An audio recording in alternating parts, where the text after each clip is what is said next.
YouTube, how the fuck you doing? Hey guys, it's Nadeshot, and today I'm bringing you, in my opinion, the best GB footage I have ever recorded. This is my best gameplay. This is the pinnacle of what I've been working towards as a Call of Duty player to show off my skill and to improve myself as a player in this game. And I know it's not an MLG game type variant map. Carbon itself is a search and destroy map for MLG variant, but it's only hosted on search and destroy. Domination used to be an MLG game type, but not anymore.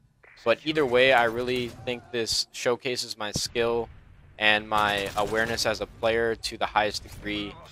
And I'm not trying to sound cocky, guys. It's self-reflection on what I've been working towards, and the time that I've put into this game has really paid off. And I really hope you guys enjoy this gameplay.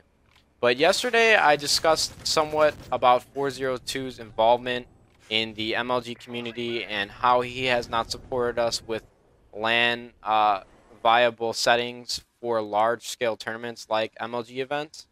And today I'm going to discuss what's going on in MLG, the inner workings, and what everyone is speculating right now about on Twitter, and why there is so much drama in the esports community for console gamers. When MLG first got its start back in 2004, 2005, or 2006, I really don't remember the exact year. It could even date back as far as 2003. They had I think it was one title for their MLG events. They were, I'm not exactly sure just because I didn't follow it right at the beginning, but I know Halo Combat Evolved and Halo 2 were the first games that, really put MLG where it's at today. They were the start of competitive gaming for consoles. Now, PC gaming has been here for a while, and competitive gaming for them grew quite a bit. And this was our start. This was the start for console gamers, and MLG really was the forefront for our futures. And when they had Halo 2 on the circuit, they grew, and they grew. They had prize money out the yin-yang for Halo 2. I mean, first place for these tournaments, national events, was $100,000. You had kids that were 14, 15, 16 years old winning 25 grand a piece, and that was just a dream for people. I mean, you were playing video games, you were doing what you love, and you were competing. I know that's probably the most important thing for me is the competition. I'm a very competitive person. I like to win. And I'm not going to lie to you guys, I was never really physically capable of being a top competitor in sports. I was a very small person. I was a late developer physically, and it just wasn't an option for me. So I think gaming really turned into an outlet for me, for my competitive spirit, my competitive edge that I always try and get on my competition, and it just grew into something wonderful. And that's why I love MLG so much. And the problem with the 2012 season right now is StarCraft came into the Major League Gaming League last year. And obviously, as you guys know, or some of you might not know, StarCraft right now is the biggest thing for esports, along with League of Legends and things like that. But StarCraft right now has a humongous following, and it cannot be topped by any console game as of right now. I love watching StarCraft. The world loves watching StarCraft. The world loves playing StarCraft, and that's just the matter. That's just the fact of the matter. There's no changing that, and I embrace that. But MLG got its start and grew because the console game Halo 2, and it continued to pick up console games and titles for their seasons. And Call of Duty 4 finally got picked up in 2008, but they had pro circuit ladders online. They were hosted online. We did not go to live events like Halo and like Gears of War did. But we had a national event at the end of the year where 8 teams were invited based on the experience points that they earned throughout the season. So we did have one live event, and we did have prize money. So that was great. That was awesome. And when Modern Warfare 2 came out, we were really hoping that 402 and Infinity Ward would give us LAN capability. Like I mentioned in yesterday's commentary, we didn't have that pregame timer that we needed.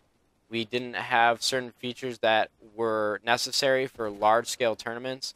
And again, in Modern Warfare 2, we had the same setup. We had online pro circuit events, which would lead to one large national event where top 8 teams were invited in 2009, and that's the first MLG event that I competed in at a pro status level. In 2007, I went to the Chicago event that they had, MLG Chicago 2007, and I competed in Gears of War. I was 13 years old, and I was a freshman in high school when that happened, and I actually placed top 20 at that event. I placed 18th, 2 spots out of pro at my first event. So that was really the beginning for me. That the experience that I had enjoyed at Major League Gaming event, it just grew into this drive to want to win and be the best and be the best possible gamer that I could be. And a lot of people that might watch this commentary or listen to the words that I'm saying might think of me a huge nerd, but so be it. It's come to a point where esports is a viable career for some people. The amount of money and salary that they make is an option for them. And I really don't think it's at a point to where someone can makes fun of somebody for being a professional gamer. And I love that about MLG, and they have given gamers an opportunity and given these people opportunities to be professional gamers. We're living our dream. But it seems, though, in 2012 that Major League Gaming might be straying away from console gaming, straying away from their roots. And I can understand it. From a business model and a business-minded outlook, StarCraft is where it's at. PC gaming brings in the views, it brings in the spectators, and I can totally see where they're coming from with kind of transitioning over to a PC side and PC business model. But it's not 100% PC yet. It hasn't occurred, and there are going to be console titles for the 2012 season. What they are is where we're at right now. We do not know what is going to be supported and what titles are going to be picked for the 2012 season. Right now, it's a toss-up between Call of Duty, Gears of War, and Halo Reach. And there's just so much speculation in the console community right now that's very hectic. You have players talking trash to each other. You have players talking trash to developers. You have players talking trash towards Major League Gaming. And I can understand it, and I'm not going to lie, if I hadn't grown and matured, that I would probably be one of these people talking shit to Infinity Ward or talking shit towards Major League Gaming from straying away from their roots. But luckily, I have matured, and I have seen the repercussions of my actions, and I've learned to try and just stay positive, keep a stable outlook, and really just hope for the best.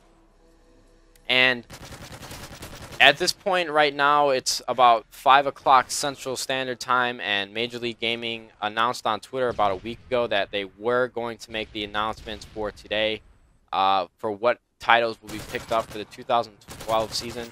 So right now, I'm kind of on edge. My future is in limbo with competitive gaming.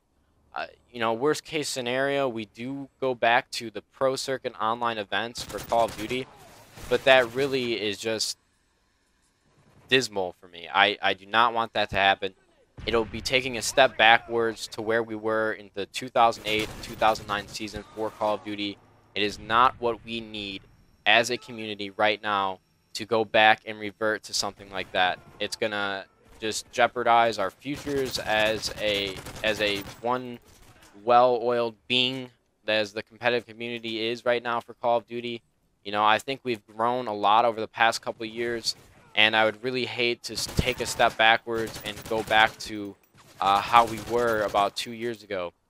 Now, I know Major League Gaming can't really do much about it because Infinity Ward just won't give us the tools that we need, but I'm hoping for the best for every competitive community, whether it be Gears of War, Halo, and Call of Duty. Whatever the outturn is or whatever the outlook is for the 2012 season, I'll respect it. Will I be happy if Call of Duty doesn't get picked up? I'm not going to lie to you, I probably won't. I will lose a tremendous amount of respect for Board02 and Infinity Ward for not taking the time and making these changes for us. I know it's not an obligation for them, but from the support that we've given their game at a competitive aspect, I think we kind of deserve it after 3 or 4 years of asking for these settings that will not take long at all to do. Tops 2 days. David Vonderhaar and the team from Treyarch did it in 2 days is what they told us. So the fact that Infinity Ward just cannot implement these features is kind of a slap in the face. And I'm not going to lie to you guys, I don't care if this sounds a little bit unprofessional, but 402 and Infinity Ward, I have lost a bit of respect for you guys.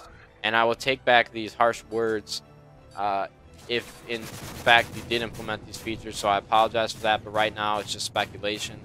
And those are just my opinions and my thoughts. I appreciate you guys watching. I hope you enjoyed this commentary and this gameplay. And really, thank you for all your support throughout the past couple months. YouTube, we'll see if I can